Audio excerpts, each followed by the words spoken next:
నీకు వాడు సావాలి అంతేగా. దానికి ఒకే మార్గం ఉంది. కమ్, ముందు అర్జున్ పట్టుకుని తీసుకుంటాం. మా పని అయిపోయాక నీకు హ్యాండ్ ఓవర్ చేస్తాం. నీ పని తీర్చుకో. Okay okay.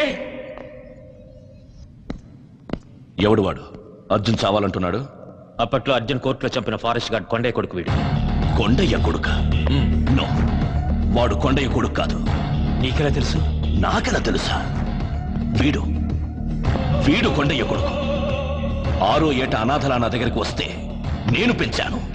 అర్జున్ని చంపాలనే పగ వీడికుంది. అయితే ఇప్పుడు ఏం చేద్దాం? తన నాటకం మనకి తెలిసిందని ఆ వంశీగాడికి తెలీదు. అది మనకు అడ్వాంటేజ్. ఇద్దరు వస్తారు. మన పని జరగగానే అర్జున్ని చంపేస్తాం. ఆ తర్వాత ఈ వంశీగాడిని ఫినిష్ చేస్తాం.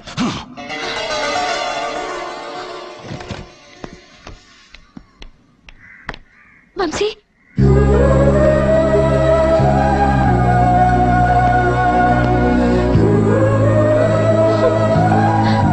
ఏమేంటి శిల్ప?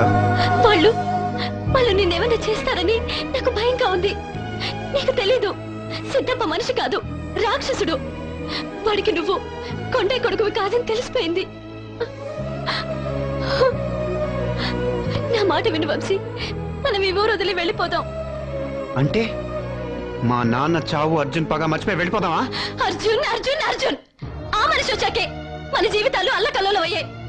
తను నన్ను కిడ్నాప్ చేసి ఉండకపోతే ఏనాడో మన పెళ్లి జరిగిపోయి ఉండేది. పగ పేరుతో నిన్ను కూడా మార్చేసిన ఆ రాక్షసుడు మూలంగా. వంశీ, నేను చెప్పే ఇంకేం మాట్లాడుతూ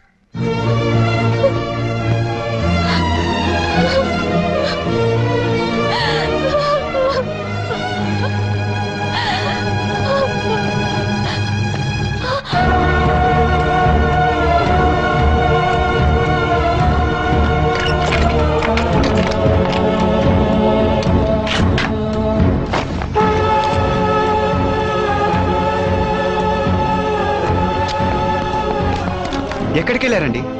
అసలు మీకేం జరిగిందో తెలుసా? ఆ సిద్ధప్పగాడు వచ్చేసాడు అంతేగా. నువ్వు కొండయ్య కొడుకు కాదని వాళ్ళకి తెలిసిపోయింది. మనం ట్రాలర్ ఎక్కడ ముంచేసామో కూడా వాళ్ళకి తెలిసిపోయింది. ఏమిటి ఎలా చూస్తున్నావు? వెళ్ళాం పద.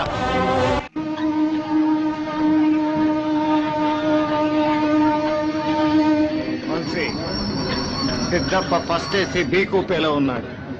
వెనక ఫస్ట్ క్లాస్ లో వాడు అనుచరులు ఉన్నారు. నువ్వు అటు, నేను ఇటు. ఇప్పుడు కాదు, ట్రైన్ కదలని.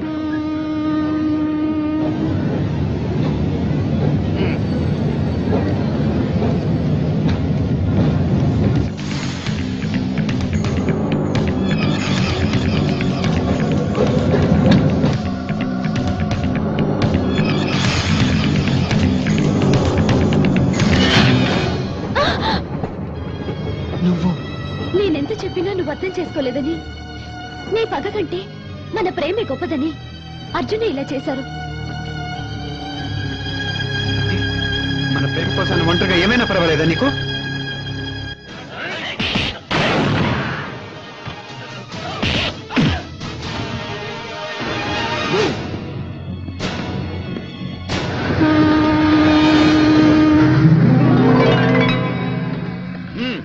Don't go.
రోజు నీ భార్య బిడ్డలతో పాటు నిన్ను చంపుండాల్సింది. పొరపాటు చేశా. సర్చ్.